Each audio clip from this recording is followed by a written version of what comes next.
18ஆம் படி கருப்பரே போற்றி, பகைவரை நடுங்கச் செய்பவனே போற்றி, நல்லதே நினை, நல்லது மட்டுமே நினை. கருப்பசாமி பிள்ளைகளுக்கு இந்த அப்பனின் அன்பும் பாதுகாப்பும் என்றுமே 100% முழுமையாக இருக்கும். என் அன்பு பிள்ளையே, உன்னை இவ்வளவு காலமாக விட்டு சென்ற உறவானது மீண்டும் உன்னை தேடி வந்து கொண்டிருக்கின்றது. அவர் எதற்காக வருகிறார், ஏன் வருகிறார், உன் மீது உண்மையான அன்பு கொண்டு வருகிறாரா இல்லையா என்று சொல்கிறேன், கவனமாக கேள் என் தங்கமே.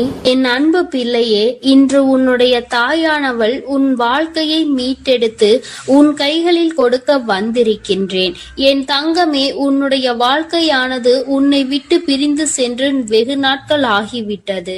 என் பிள்ளை, நீயோ கண்ணீரில் அங்கு தத்தளித்து கொண்டிருக்கின்றாய். நம் வாழ்க்கை கடைசி வரையிலும் இவர்களோடுதான் தொடரும் என்று நினைத்தது இப்படி பாதியிலேயே நின்றுவிட்டது. இனிமேல் நமக்கென்று என்ன நம்பிக்கை இருக்கிறது என்று என் குழந்தை நீ சிந்தித்து கொண்டிருக்கின்றாய். என் தங்கமே, இப்பொழுது அந்த உறவு தான் சிக்கிய மாய வலையில் இருந்து மீண்டு வர தொடங்கிவிட்டார். என் குழந்தையே, உன் வாழ்க்கையை மீட்டெடுத்து அங்கு உன் கைகளில் நான் ஒப்படைப்பதற்காக இப்பொழுது வந்திருக்கின்றேன். என் குழந்தைக்கு மனதிற்கு சந்தோஷத்தை கொடுக்க வேண்டும் என்றுதான் உன் அம்மா நானும் ஆசைப்பட்டு இப்பொழுது வந்திருக்கின்றேன். நான் சொல்கின்ற விஷயங்களை கேட்டுவிட்ட பிறகு இதை நீ எப்படி எடுத்துக்கொள்ள வேண்டும், என்ன முடிவு எடுக்க வேண்டும் என்று நீயே சிந்தித்து ஒரு முடிவினை எடுக்க வேண்டும். என் தங்கமே, யாரும் எந்த விஷயத்தையும் உனக்கு சொல்லி புரிய வைக்க வேண்டிய அவசியம் கிடையாது. இந்த வாழ்க்கை உனக்கு இத்தனை நாட்களும் கற்றுக் கொடுத்த பாடங்களில் இருந்து எத்தனையோ அனுபவங்களை தெரிந்து கொண்டு விட்டாய். நிச்சயமாக நீ தெரிந்து கொண்ட ஒவ்வொரு விஷயங்களும் உன்னை எந்த அளவிற்கு பக்குவப்படுத்தி இருக்கிறது என்று ஒரு முறை நீ சிந்தித்தால் அம்மா சொல்கின்ற விஷயங்கள் எல்லாமே உனக்கு தெளிவாக புரியும். என் தங்கமே, உன் வாழ்க்கையை பற்றிய பயம் உனக்கு அதிகமாக இருந்து கொண்டிருக்கிறது. ஒருவரை சார்ந்து வாழ்ந்ததனால்தான் இன்று அந்த உறவு உன்னை விட்டு பிரிந்து செல்லும் பொழுது உன்னால் அதனை ஏற்றுக்கொள்ளவும் முடியவில்லை. தனியாக நின்று இந்த வாழ்க்கையை உன்னால் சமாளிக்கவும் முடியவில்லை. பிரச்சனைகள் தொடர்ந்து வந்து கொண்டே இருப்பதால் இந்த வாழ்க்கையில் என் பிள்ளை நீ தவித்து நின்று கொண்டிருக்கின்றாய். உன்னுடைய தவிப்பு அடங்குவதற்கு முன்பாகவே இன்று இந்த தாயானவள் உனக்கான அந்த உறவை மீட்டு மீண்டும் உன்னிடத்தில் ஒப்படைக்க வந்திருக்கின்றேன். அதற்கான நல்ல வாக்கினை கொண்டு என் தங்கமே நான் வந்திருக்கின்றேன். அதனால் இந்த பதிவினை முழுமையாக கேள். என் தங்கமே, உன்னை விட்டு பிரிந்து சென்ற உறவு எங்கே சென்றது, அங்கே அவர்களுக்கு என்ன நேர்ந்தது என்பதையும் முழுமையாக நீ தெரிந்து கொள்ள வேண்டும். ஏனென்றால் இந்த வாழ்க்கையில் அவர்கள் கற்று தேர்ந்த சில விஷயங்களை நீ தெரிந்து கொள்ள வேண்டும் அல்லவா?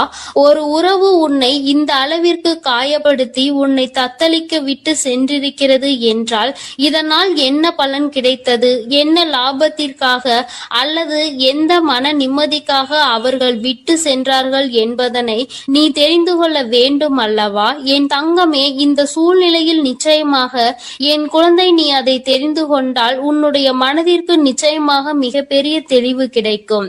என் பிள்ளையே, மனதளவில் எந்த ஒரு விஷயத்திற்காக இத்தனை நாள் நீ கலங்கி நின்றாயோ அந்த விஷயத்திற்கான மிக பெரிய தெளிவினை இந்த தாயானவள் இன்று உனக்கு கொடுக்க போகின்றேன். காரணம் என்னவென்றால் உண்மை தெரியாமல் உறவை நினைத்து வருந்தி கொண்டிருக்கிறாய். அதைதான் இன்று அம்மா உனக்கு தெரிய வைக்க முயற்சி செய்கின்றேன். என் தங்கமே, நீ நம்பிய உறவானது தேடி சென்றது இன்னொரு உறவை. அது மட்டுமல்லாமல் அங்கே அவர்களுக்கு இதைவிட சந்தோஷமான வாழ்க்கை இருப்பதாக நினைத்து உன்னை விட்டு அங்கே சென்றிருக்கிறார்கள்.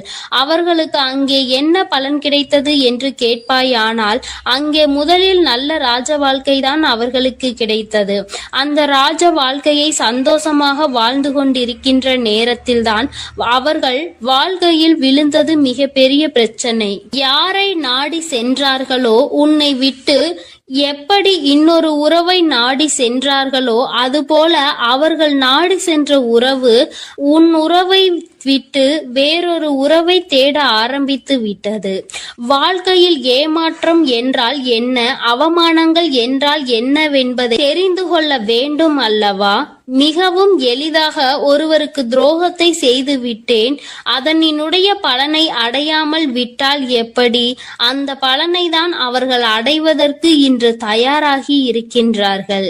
என் தங்கமே, இந்த வாழ்க்கை நிச்சயமாக அவர்களுக்கு பல கடினமான விஷயங்களை காண்பித்து கொடுத்து விட்டது.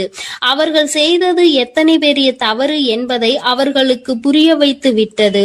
புரிய வைத்ததோடு மட்டுமல்லாமல் பல வேதனைகளிலும் சோதனைகளிலும் கிடந்து அதிலிருந்து மீண்டு வர முடியாமல் இப்பொழுது தவித்து மீண்டும் உன்னுடைய உறவே பெரியது என்று நினைக்க இவர் தொடங்கிவிட்டார். என் தங்கமே, ஒரு விஷயத்தை நீ தெளிவாக புரிந்து கொள்ள வேண்டும். இந்த தாயானவள் உன்னிடத்தில் ஒரு விஷயத்தை சொல்ல வருகிறேன் என்றால், அம்மா உடனடியாக எனக்கு எல்லாவற்றையும் செய்து கொடு, உடனே நான் சந்தோஷமாக வாழ வேண்டும் என்று நீ கண்மூடித்தனமாக சொல்லக்கூடாது. அவர் மாய வலையில் சிக்கி இருக்கிறார் என்றால் தன்னுடைய சொந்த புத்தி இல்லாமல் அங்கே எதுவும் நடக்கவில்லை. தன்னுடைய வாழ்க்கை, அதிலும் தன்னை நம்பிய ஒரு உறவு, தன்னை விட்டால் யாருமே அந்த உறவுக்கு இல்லை என்கின்ற நிலை, இந்த நிலை எல்லாம் உணர்ந்த பிறகும் கூட ஒருவருக்கு துரோகத்தை செய்ய முடிகிறது என்றால், இவர்கள் மீண்டும் உன்னை நாடி வந்து உன்னோடு இருக்கும் பொழுது வேறு ஒரு உறவை தேடினால் அதனால் தவறு யார் மேல் வரும் என்பதை ஒருமுறை நீ சிந்தித்து பார்.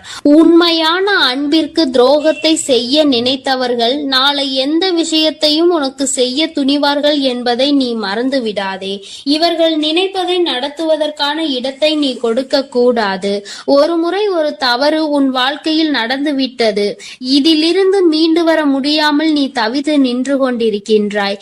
என் தங்கமே, அப்பேற்பட்ட சூழ்நிலையில் அதே உறவு மீண்டும் ஒன்றை சொன்னால் அதை நம்புவதற்கு நீ முட்டாளாக இருந்து விடாதே. மாய வலையில் இருந்து மீண்டும் பேசுவதற்கு அவர்களுக்கு சுயமாக வேறு காரணங்கள் வரத்தான் செய்யும்.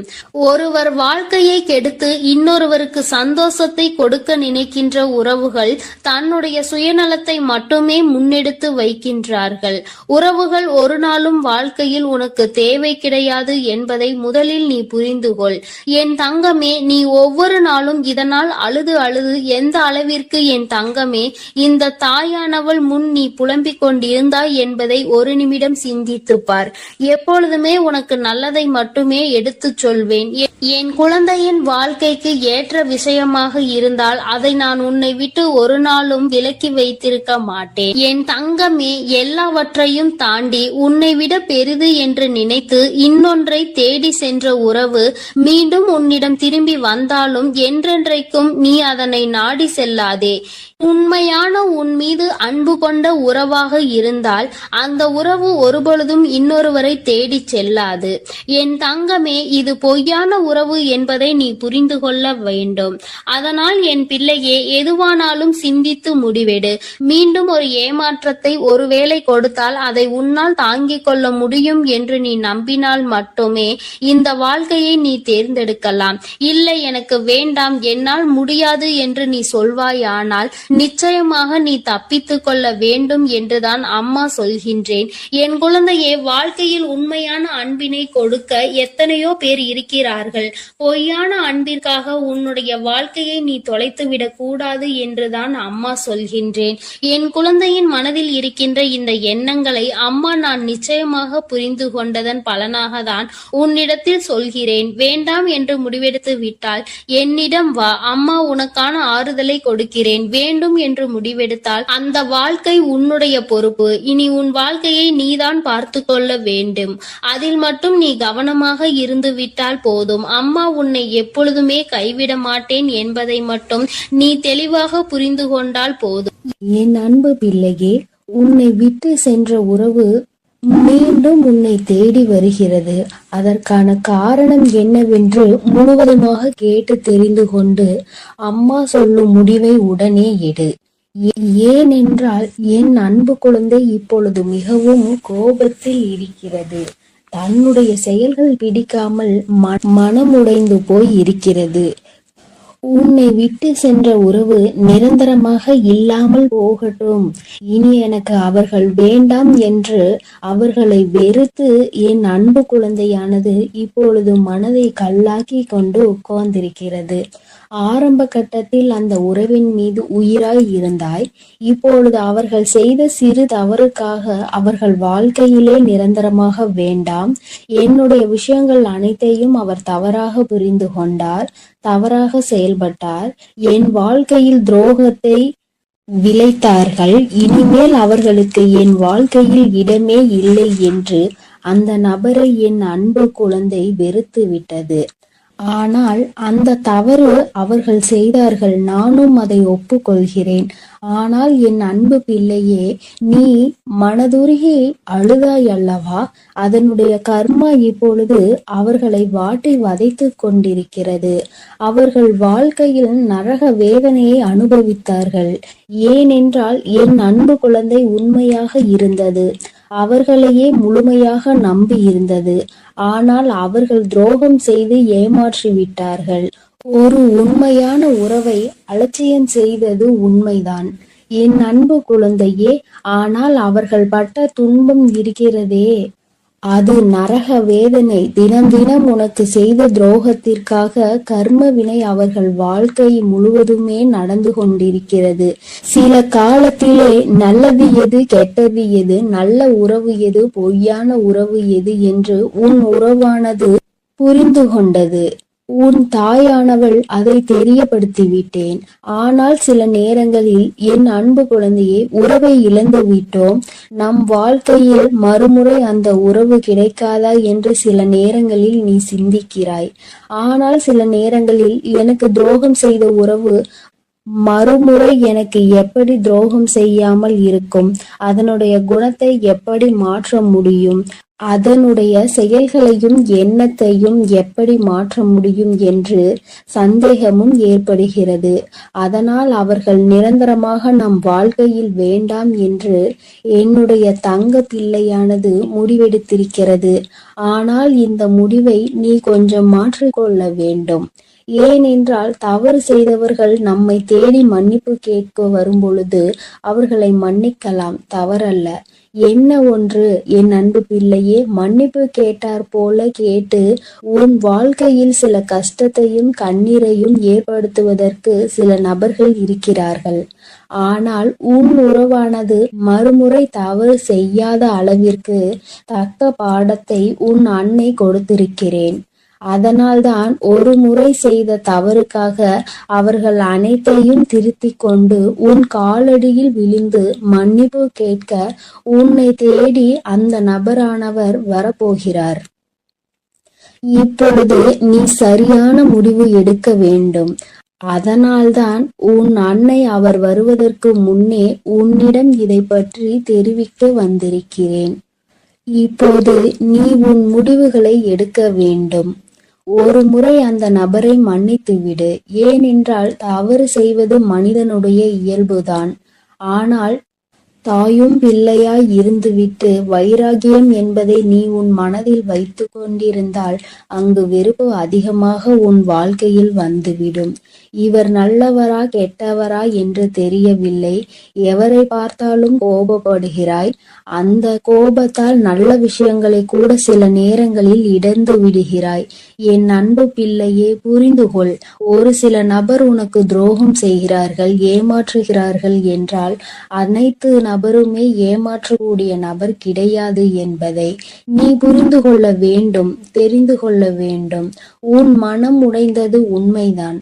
துரோகம் செய்த நபரால் நீ ஏமாற்றப்பட்டது உண்மைதான். ஆனால் அதற்கெல்லாம் பதிலடி கொடுத்துதான் உன் காலடியில் நான் அவர்களை விழ வைப்பேன் என்று நீ கண்ணீர் வடிக்கும் பொழுது உனக்கு உறுதியளித்திருந்தேன்.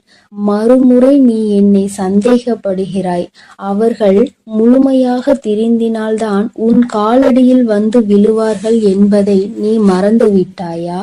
இப்பொழுது நீ அந்த நபரை ஏற்றுக்கொள்ளவில்லை என்றால் அவர்களுடைய வாழ்க்கை என்பது பாதை மாறி, பயணம் மாறி தவறான பாதையில் சென்றுவிடும். அதனால் வரட்டு கௌரவம் பிடிக்காது. அதிகமாக கோபத்தால் நாம் சிந்திக்கும் செயலானது, எடுக்கும் முடிவானது வாழ்க்கையை கெடுத்துவிடும். அதனால் உன் அன்னை சொல்லும் வார்த்தைகளை முழுமையாக நம்பி உன்னை தேடி உன் காலடியில் வந்து விழுகிறார்கள் என்றால் ஒரு முறை அவர்களுக்கு வாய்ப்பை கொடு. மீறி அவர்கள் தவறு செய்கிறார்கள் என்றால் அவர்களுக்கு நான் மிகப்பெரிய தண்டனையை நிச்சயமாக கொடுப்பேன். உன்னை ஏமாற்ற மாட்டார்கள் அவர்கள். ஏனென்றால் நீ ஒரு முறை மனவேதனையில் இருக்கும் பொழுது ஆறுதல் உரைக்க எனக்கு அந்த உறவுதான் வேண்டும் என்று என்னிடம் நீ கேட்டாயல்லவா?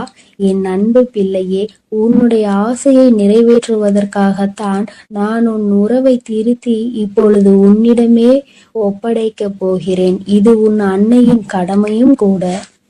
என் பிள்ளைக்கு என்னென்ன வேண்டும் என்பதை பார்த்து பார்த்து செய்வது ஒரு அன்னையான என்னுடைய கடமை அல்லவா? என் அன்பு பிள்ளையே, அதனால் நீ கொஞ்சம் சிந்தித்து ஒரு நல்ல முடிவை எடு. வரட்டு கௌரவம் பிடித்து கொண்டு பழைய விஷயங்களை பேசி பேசி அவர்களை அலட்சியம் செய்து விடாதே. ஏனென்றால் உன்னை அவர் தேடி வரப்போகிறார்கள். வியாழக்கிழமையோ வெள்ளிக்கிழமையோ அல்லது ஞாயிற்றுக்கிழமையாக கூட இருக்கலாம். இந்த 3 தினத்தில் உனக்கு துரோகம் செய்த உறவும் ஏமாற்றிய உறவும் நரக வேதனையை அனுபவித்து தக்க பாடத்தை கற்றுக்கொண்டு உன் தாயின் லீலைகளால் அவர்கள் இனி சின்ன எறும்புக்கு கூட துரோகம் செய்யாத அளவிற்கு மாறி உன்னை தேடி இப்பொழுது வரப்போகிறார்கள். தாயானவள் அவர்கள் வாழ்க்கையில் தகுந்த பாடத்தை கற்றுக் கொடுத்திருக்கிறேன். நல்ல பாடத்தையும் புகட்டி கொண்டிருக்கிறேன். நம்பியவருக்கு துரோகம் செய்தால் என்னென்ன பலன் கிடைக்கும் என்று, இரட்டிப்பு பலன் கிடைக்கும் என்று, அதுவும் என்னுடைய பிள்ளைகளை ஏமாற்றினால் என்ன பலன் கிடைக்கும் என்று அனைத்தையும் உன் உறவானது இப்போது புரிந்து கொண்டது. அதனால்தான் உன் காலடியில் வந்து விழப்போகிறது நிரந்தரமாக. எல்லாம் எதற்காக செய்தேன் தெரியுமா? நீ வடித்த கண்ணீரும் உண்மையான உன்னுடைய பக்தியும் உண்மையான அன்பும் உன்னிடம் இருக்கும் நேர்மையும். இதனால்தான் உன் தாயானவள் நான் இதை உனக்காக செய்திருக்கிறேன். உன்னை எவர் ஏமாற்றினாலும் உனக்கு எவர் துரோகம் செய்தாலும் உன் தாயானவள் ஒருபோதும் பொறுத்து கொள்ள மாட்டேன். அவர்களுக்கு அதற்கான இரட்டிப்பு பலனாக தண்டனை கிடைத்தே தீரும். அதனால் என் வார்த்தைகள் மீது நம்பிக்கை கொண்டு நான் சொல்லக்கூடிய முடிவை எடுத்துவிட்டால் உன் வாழ்க்கையில் சந்தோஷம் என்பது நிரந்தரமாக இருந்துவிடும். உன் உறவு காலடியில் வந்து விழப்போகிறது. அதை மனமாற ஏற்றுக்கொண்டு வாழ பழகு. பழைய விஷயங்களை பேசாதே. பழைய விஷயங்களில் புத்தி காமித்தால் பழைய நிலைக்கு மாறுவதற்கு சிறிது காலம் எடுக்காது. ஆனால் திரும்பி வரும் பொழுது அவர்களை பழைய விஷயத்தை சொல்லி சொல்லி காமித்து அவர்களை மென்மேலும் கஷ்டப்படுத்த கூடாது. பிறகு அவர்கள் வாழ்க்கையில் தவறான முடிவுகளை எடுத்து விடுவார்கள். அதனால்தான் உன் அன்னை இப்பொழுது இந்த முடிவை எடுக்க சொல்கிறேன். என் அன்பு பிள்ளையே, அதனால் நீ சிந்தித்து ஒரு நல்ல முடிவை சீக்கிரமாக எடுத்துவிடு. ஏனென்றால் அவர்கள் உனக்காகவே வந்து கொண்டிருக்கிறார்கள். அவர்கள் முழுமையாக தெரிந்து விட்டார்கள். உன் அன்னை சொல்கிறேன் அல்லவா, என் மீது நம்பிக்கை கொண்டு உன் வாழ்க்கையை நீ ஆரம்பி என் குழந்தையே. அதில் உன்னை எப்பொழுதும் நானே வழிநடத்தி செல்கிறேன். நான் உன்னோட இருக்கிறேன். நான் உனக்காகவே இருக்கிறேன். நான் இருக்கும் பொழுது நீ எதற்காகவும் கவலை கொள்ள வேண்டாம் என் தங்கமே. நீ நல்லதையே நினை. உன் வாழ்வில் எப்பொழுதும் நான் உனக்கு நல்லதை மட்டுமே செய்து கொடுக்கிறேன். என் அன்பு பிள்ளையே, ஒரு முக்கியமான செய்தியை இன்று உன்னிடம் சொல்வதற்காக உன் வராகி அம்மா நான் வந்திருக்கிறேன். ஏனென்றால் நான் கண்ட காட்சி ஒன்று என்னை கண்கலங்க வைத்து விட்டது. அதை உன்னிடத்தில் சொல்லிவிட வேண்டும் என்றுதான் அம்மா வந்திருக்கிறேன். உன்னை விட்டு பிரிந்து சென்ற உன்னுடைய துணையினுடைய இல்லத்திற்கு அம்மா சென்றிருந்தேன். பிரிவுக்கு காரணம் என்னவென்பது உன் பக்கம் ஒரு நியாயம் இருந்தாலும் அவர்கள் பக்கம் இருக்கின்ற நியாயத்தையும் தெரிந்து கொள்ள வேண்டும் அல்லவா? அது என்னவாக இருக்கும் என்று அறிந்து கொள்வதற்காக தான் உன் அம்மா நான் அங்கே சென்றிருந்தேன்.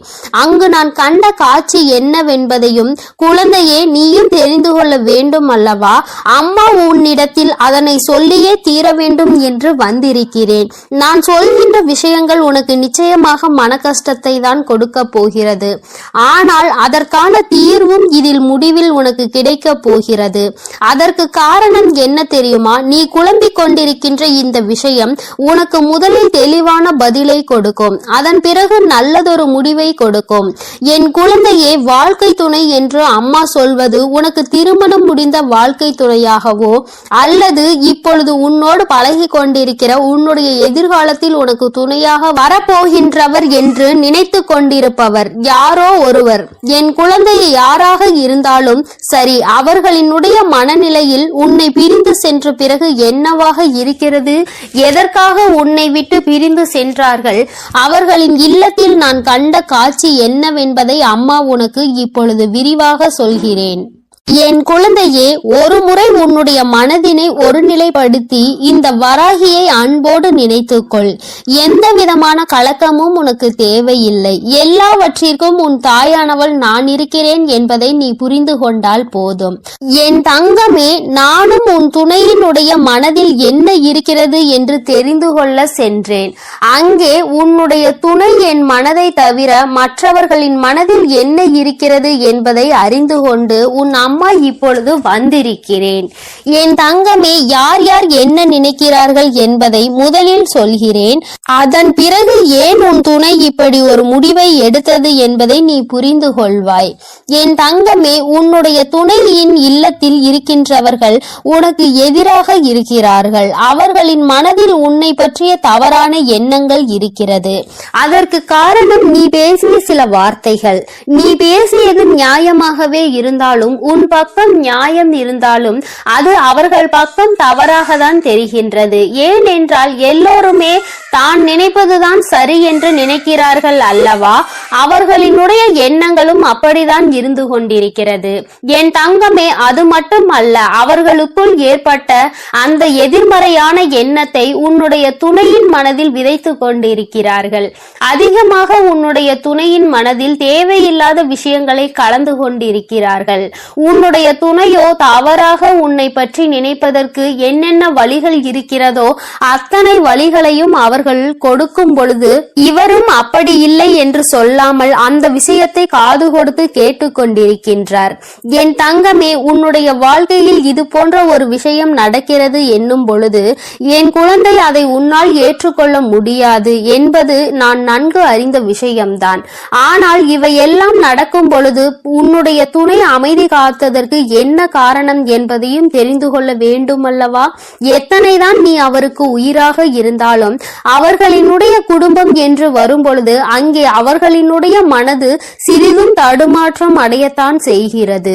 ஏனென்றால் நீ பேசிய வார்த்தைகள் அவர்களுக்கு வேதனையை கொடுத்தது என்று உன் துணையிடம் சொல்லும் பொழுது உன்னுடைய துணை என் மனதும் பெரிது சஞ்சலம் படத்தான் செய்கிறது. நம்முடைய வாழ்க்கை துணையாக காலம் முழுவதும் வரக்கூடியவர்கள் இப்பொழுதே நம் குடும்பத்தினருக்கு இடையே இத்தனை பிரச்சனைகளை ஏற்படுத்தி விட்டால் நாளை எப்படி இங்கே வந்து ஒற்றுமையாக இருக்க முடியும் என்று அவர்கள் நினைக்கிறார்கள். என் தங்கமே, அவர்களினுடைய எண்ணங்களை தவறு என்று முழுமையாக சொல்லிவிட முடியாது. நீ செய்தது சரி என்றும் முழுமையாக சொல்லிவிட முடியாது. அம்மா சொல்வது சரிதானே என்று ஒரு முறை நீ சிந்தித்து பார். என் தங்கமே, நீ நியாயமாகவே பேசியிருந்தாலும் ஆனால் யாரை பேசினோம் என்பதில் சிறிது கவனம் இருக்க வேண்டும். என் தங்கமே, உன்னுடைய வாழ்க்கை துணையினுடைய சம்பந்தப்பட்டவர்களாக இருக்கும் பொழுது சிறிதளவு கவனம் தேவை. அதற்காக அம்மா நீ நியாயத்தை எடுத்து சொல்லக்கூடாது என்று சொல்லவில்லை. அதற்கான சரியான நேரத்தை நீ எதிர்பார்த்து நிற்க வேண்டும் என்றுதான் அம்மா சொல்கிறேன். சூழ்நிலைகள் உனக்கு சாதகமாக இல்லாத பொழுது நீ பேசியதுதான் இத்தனை பிரச்சனைகளுக்கும் காரணமாக மாறிவிட்டது. இப்பொழுது அது எந்த அளவிற்கு வந்து நிற்கிறது என்று பார்த்தாயா? உன்னை உன் துணையிடம் இருந்து பிரிக்கின்ற அளவிற்கு திட்டம் தீட்டுகின்ற அளவிற்கு இந்த விஷயம் தொடங்கிவிட்டது. என் தங்கமே, எதுவாக இருந்தாலும் உன்னுடைய துணை காத்த அந்த அமைதிக்கு காரணம் நீ அவர்களின் பேச்சையும் மீறி பேசிவிட்டாய் என்கின்ற ஒரு வருத்தம். மற்றபடி அவரின் மனதை அங்கே மாற்றுகின்ற முயற்சிகள் எதுவும் அவரிடத்தில் எடுபடவில்லை. அதை அவர் காது கொடுத்தும் கேட்பது போல உட்கார்ந்து கொண்டிருக்கிறார் என்பதற்காக மேலும் மேலும் பேசிக்கொண்டே அவரினுடைய மனநிலையை மாற்ற முயற்சிகள் நடக்கிறது. ஆனால் இது பயனளிக்காது என்பதனை இப்பொழுது அவர்களுக்கு உணரத் தொடங்கிவிட்டார்கள். இருந்தாலும் நம்மால் ஆன முயற்சிகளை செய்து பார்ப்போம் என்று செய்து கொண்டிருக்கிறார்கள். சரி, அவர்கள் செய்வதை செய்துவிட்டு போகட்டும். ஆனால் உன்னுடைய உண்மையான அன்பு, உன்னை என் மீது நீ கொண்டிருக்கின்ற நம்பிக்கை நிச்சயமாக அவரினுடைய மனதை ஒரு நாளும் மாற்றிவிடாது. அவர்களினுடைய எண்ணங்கள் முழுவதும் அவசரப்பட்டு பேசிவிட்டாய் என்கின்ற வருத்தம் தானே தவிர அவரிடத்தில் எந்த ஒரு ஆலோசனைகளையும் கேட்கவில்லையே என்கின்ற மன கஷ்டம்தானே தவிர உன் மீது எந்த விதமான கோபதாபங்களும் அவருக்கு இல்லை. என் தங்கமே, அதனால் இந்த உறவு மீண்டும் தொடரப்போகின்ற உறவு. இந்த பந்தம் மீண்டும் உன்னோடு காலம் முழுவதும் வரப்போகின்ற பந்தம். அதனால் உனக்குள் எந்த விதமான கலக்கங்களும் தேவை கிடையாது. மற்றவர்களினுடைய எண்ணங்கள் உனக்கு எதிராக இப்பொழுது இருக்கிறது. ஆனால் என் தங்கமே, உன்னுடைய சூழ்நிலை மாறும் பொழுது நிச்சயமாக அவர்களின் மனநிலையும் தானாகவே மாறிவிடும். எப்பொழுது ஒரே பிடியில் நின்று கொண்டிருக்க முடியாது. அவர்களுக்கு அவரவர்கள் குடும்பத்தில் இருக்கின்றவர்களின் வாழ்க்கை முக்கியமானதாக தோன்றும் பொழுது தேவையில்லாமல் அடுத்தவரின் விஷயத்தில் தலையிடக்கூடாது என்ற எண்ணம் தோன்றும். அதற்கு அவர்கள் வாழ்க்கையில் இது போன்ற ஒரு சம்பவம் நடக்க காத்து கொண்டிருக்கிறது. அதிலிருந்து நல்ல பாடத்தை கற்றுக்கொண்டு வந்து உன் வாழ்க்கையில் தலையிடக்கூடாது என்பதை நிச்சயமாக புரிந்து கொள்வார்கள். என் குழந்தையே, இனிமேல் எந்த விஷயமானாலும் துணையினுடைய குடும்பத்தாரின் சம்பந்தப்பட்ட விஷயமாக இருந்தால் அவரிடத்தில் சிறிது ஆலோசனை பெற்றுவிட்டு பிறகு நீ நிச்சயமாக உனக்கு அதில் இருந்து நல்ல பலன்கள் கிடைக்கும். மாறாக உன்னுடைய சொந்த முடிவாக இருக்கும் பட்சத்தில் நமக்கு கஷ்டம் வரும் பொழுது அதில் இவரால் எந்த விதமான உதவியும் செய்ய முடியாமல் ஒதுங்கி நின்று வேடிக்கை மட்டும்தான் பார்க்க முடியும் என்பதை நீ இப்பொழுதுதானே நடந்து கொண்டிருப்பதை பார்த்து புரிந்து கொண்டிருக்கிறாய். என் தங்கமே, இனி ஒரு நாளும் இந்த சூழ்நிலை உன் வாழ்க்கையில் வராமல் நீ பார்த்து கொள்ள வேண்டும். உன்னை சுற்றி நடக்கின்ற விஷயங்கள் எல்லாம் எதை சார்ந்தது என்பதை நீ புரிந்து கொள்ள வேண்டும். உன்னுடைய அழகான வாழ்க்கையை மீண்டும் உன் கைகளில் நிச்சயமாக நான் கொடுப்பேன். மற்றவர்களின் மனநிலையை மாற்றி உன் கைகளில் அதை கொடுக்கின்ற நேரம் மறுபடியும் வரும். அதை நீ நிச்சயமாக எக்காரணம் கொண்டும் இழந்து விடாமல் பார்த்து கொள்ள வேண்டியது உன்னுடைய பொறுப்பு. என் தங்கமே, இந்த வராகி அம்மாவினுடைய ஆசீர்வாதங்கள் உனக்கு எப்பொழுதும் இருந்து கொண்டுதான் இருக்கிறது. ஆனால் உன்னுடைய வாழ்க்கை உன் கையில் தான் இருக்கிறது என்பதை நீ மறந்து விடாதே. சர்வ நிச்சயமாக இந்த வராகியானவள் கொடுத்த வாக்கினை நிச்சயமாக நிறைவேற்றி காட்டுவாள். நான் உன் வாழ்க்கையை உன் கைகளில் கொடுக்கிறேன் என்று சொல்லி இருக்கிறேன் அல்லவா? சர்வ நிச்சயமாக உன் வாழ்க்கையை நான் உன் கைகளிலேயே ஒப்படைப்பேன். அதுவரையிலும் நீ சற்று பொறுமையாக நம்பிக்கையோடு காத்திருந்தால் மட்டும் போதும். நடப்பது எல்லாமே உன் வாழ்க்கையில் நிச்சயமாக நல்லதாக மட்டுமே நடக்கும். என் அன்பு பிள்ளைக்கு இந்த கருப்பனின் ஆசீர்வாதமும் அன்பும் என்றுமே முழுமையாக இருக்கும். வேண்டும் வரம் தருபவனே போற்றி, வேட்டை பிரியனே போற்றி போற்றி.